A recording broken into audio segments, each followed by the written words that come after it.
Hi guys, this video is part one of a three-part video series on process essays. In this video, we will discuss how to write the introduction and the thesis statement for your process essay. But first, let's look at a sample introductory paragraph for a process essay. Here is a sample process essay found in Final Draft 2, edited by Jean Lambert, published by Cambridge University Press. An academic essay, like any academic essay, will have three parts: the introduction, body, and conclusion. A process essay will be an essay that tells me the steps in a process. It's really a how-to essay. How to cook a certain dish, how to play an instrument, a musical instrument, how to change the oil in your car, how to repair or fix something, how to create something, how to write something, how to make something, how to cook something. Right? So we can see here from the title of this essay, Paper Bead Jewelry, we'll be learning how to make or create this paper bead jewelry.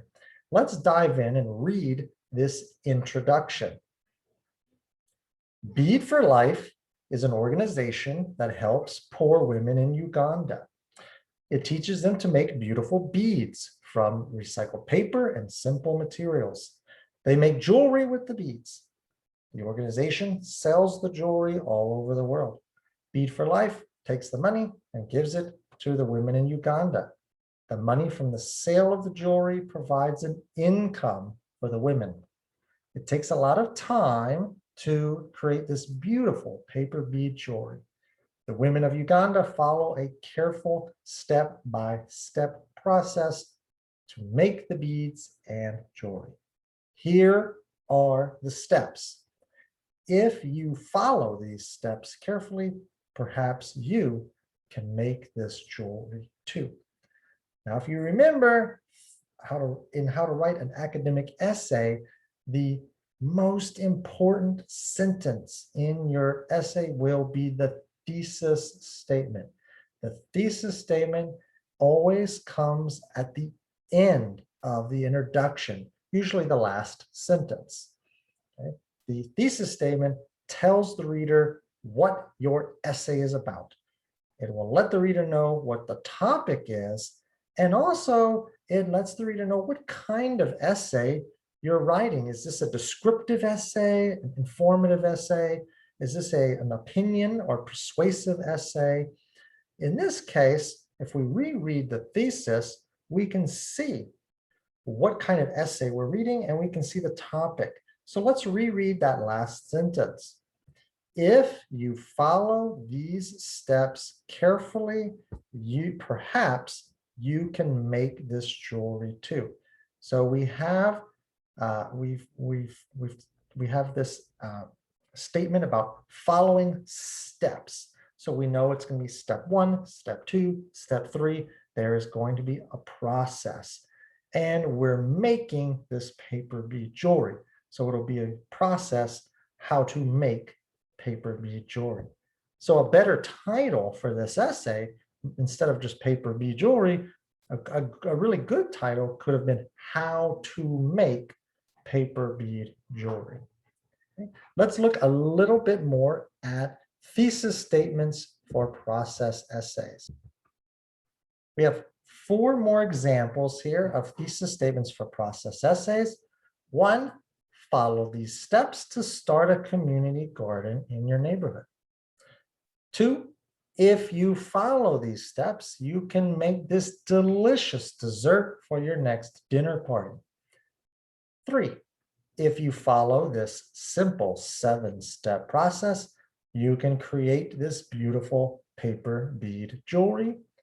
And number 4, The 3 steps in holding a successful clothing drive are promoting the event on social media, collecting the clothing items, and distributing the items to those in need. So we can see from all 4 of these examples that the thesis statement for a process essay has 2 elements. First, it needs to have some kind of language letting the reader know that this is a process. So you can say something like follow these steps, if you follow these steps. In number 3, we even have the word process, a simple 7-step process, or the 3 steps. So you can mention the steps, you can mention the process, you can tell me the number of steps. Is there 3 steps or 7 steps? But some kind of language in there telling the reader this is a process. And we're going to cover the steps. And then the second element, you need to tell me what we're doing, right? Are we starting a community garden? We're making a delicious dessert. We're creating this paper bead jewelry, or you're holding a successful clothing drive. You're trying to run a charity. So what kind of process are we describing? So those are the 2 elements in the thesis statement.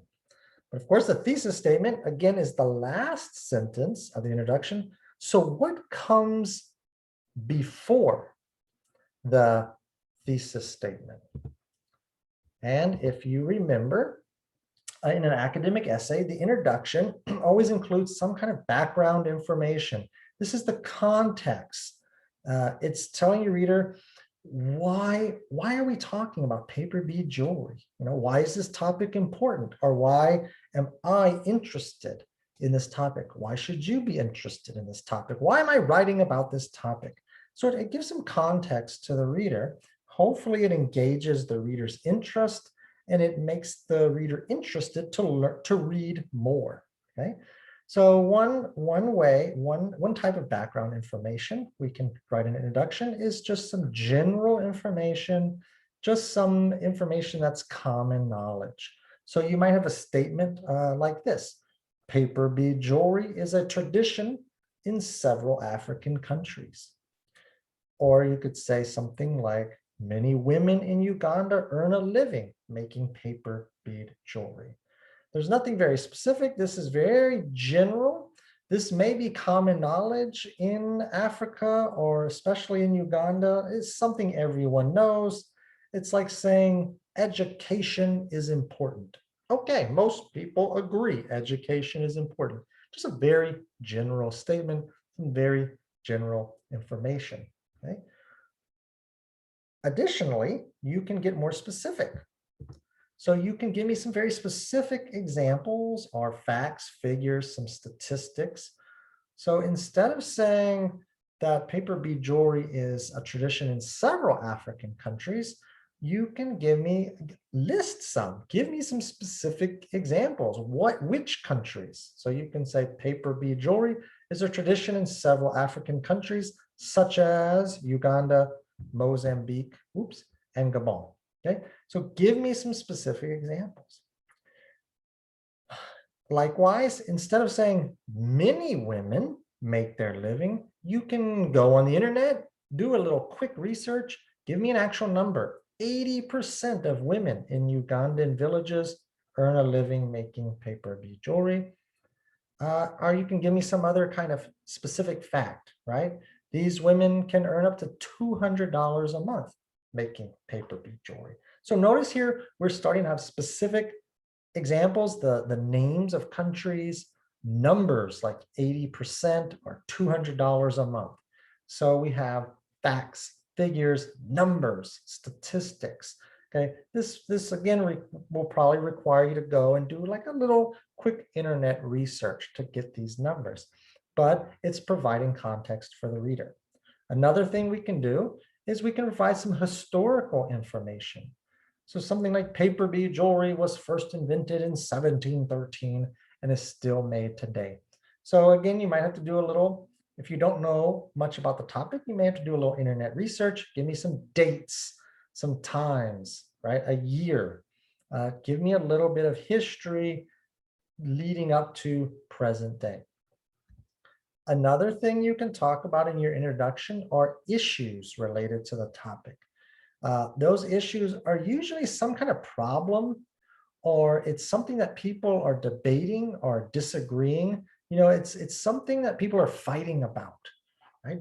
If if no one is if no one knows about your topic and no one cares about your topic, then no one's going to fight about your topic. It's not really important. But if your topic, if you're discussing some kind of problem, if there's a debate going on, people are fighting about this, people disagree and argue about it, then it's likely to have some importance. So you're establishing that why your topic is important. Okay. So you might say something like, some people argue that the artistry of traditional paper bead jewelry is being lost as more women make the jewelry for tourists and foreigners. So you might say, that you're showing, why is paper bead jewelry so important? Because it represents tradition, right? And some people feel like we're losing our tradition. So that's kind of a problem. That's something people worry about. So that establishes the importance of your topic. And then the last thing you could do in an introduction is you might give me a brief anecdote. An anecdote just means a story. It's just a very short story, 2 sentences or 3 sentences. We're not talking about a very long story, just a short story to illustrate, again, why your topic is important, or to engage the reader interest, get readers interested. So let's look at our sample essay again and see what they did. Okay, our example was paper bead jewelry, and here we can see that they gave us an anecdote. They tell us a little short story about this organization called Bead for Life. The organization is trying to help poor women in Uganda by making these beads and selling these beads. Your story could be even more specific. You might tell me about one woman. You tell me her name, how old she is. She learned how to make this jewelry with Bead for Life, and then now she's earning money and she can support her family. You can get very specific, but it's a story. You're telling me a little story, again, to get me interested in the topic, to show that this topic has some kind of importance or interest for the reader. So here the student who wrote this essay decided to introduce their topic with an anecdote. Okay, and then you follow in the introduction with the thesis. Okay. Thank you for watching. Stay tuned for part 2, how to write the body paragraph of a thesis, of a process essay. Thanks for watching. Bye.